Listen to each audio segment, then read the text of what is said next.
My name's Dominique Fisher and I'm the CEO of Paddl, and you'll be working with our entire crew all day who'll be making sure that this very special first virtual National Innovation Games goes as well as it possibly can.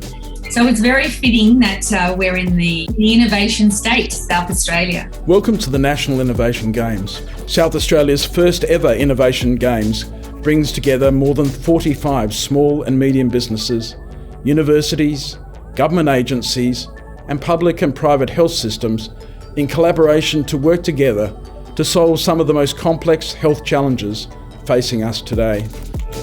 My name's Jack. I'm a representative of the Kaurna people of the Adelaide Plains. In our culture, we believe in multiple worlds, the physical world that we see and the spiritual world that live amongst us. And this virtual platform is a lot like accessing the spiritual world, that we don't have to be in physical presence of people to still be a part of other people's lives.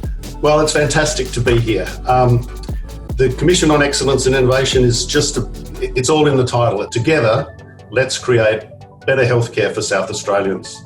Together is inclusive, let's is permissive, so it allows people to think differently. Create is about thinking differently and innovating, and better healthcare is better for everyone. These innovation games will be exactly about doing that, about thinking differently, about surfacing healthcare for all South Australians. Today also would not be possible without Paddl's partner in the delivery of the National Innovation Games, and that is COSBOA, the Council for Small Business Organisations of Australia. And I think the fact that we're actually standing here with a game that has continued when a lot of our economy has actually been locked down is a credit to all involved. And as you'll see as we go through this process, this is a phenomenal concept, an opportunity to put some of the youngest and brightest minds together with experts in their field to actually explore what sort of opportunities might be pursued for the benefit of all Australians. Now turn to the focus of the day, and as you will be aware by now,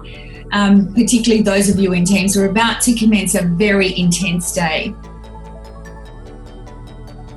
Okay, so let's dive straight into sprint one. Please take away a few thoughts though before, as you make your way back to your Slack team channels.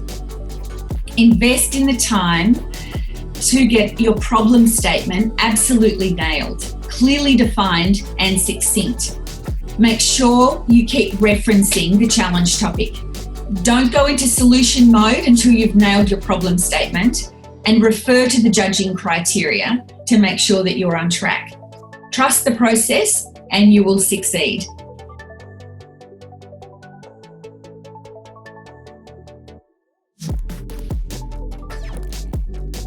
A reason why I chose to participate today is the incredible networking opportunities, and I believe that learning in the classroom is only one portion, and it's through these opportunities that you can acquire so many different perspectives. I've just done a check-in with all the facilitators, and it sounds really fabulous what's happening in the teams.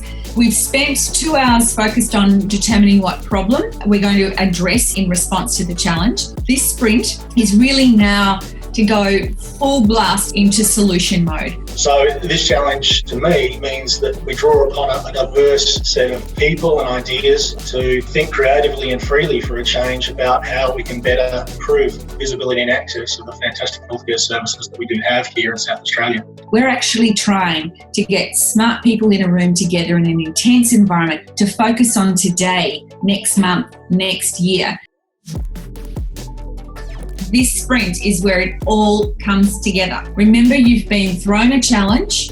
You've chosen to come at it from a particular way, which you defined in your problem statement. You went and explored all sorts of potential solutions to that problem. You're landing on one. And now the next 2 hours is that you're starting to find mechanisms to actually tell that story succinctly and creatively to a judging panel. And it's obviously very important that the health system continues to innovate, and these games provide a critical role to continue pushing this innovation forward. We have an amazing panel and we're very honoured to have you all. Thank you very much for being part of this. We are about to have 10 pitches from our teams. Good luck, everybody. It's a culmination of an amazing day, and no matter what, you should be incredibly proud of yourself that you're here now. Experience is what brings learning to life. So being able to connect with others is so powerful when working towards change. The classroom is where the foundations are laid. The hours studying and collaborating within university gives a student the understanding of what needs to be done. But these opportunities is where you get to learn the perspective and the wisdom that you can apply in future jobs. Each and every one of you need to be incredibly proud of what you've achieved today. So the winner of the National Innovation Games Challenge is... Team 7, Healthy View. I think it has been an example where hundreds of people have produced outcomes and ideas that are actually all usable. Thank you all for taking part, and thank you for putting your imagination to work.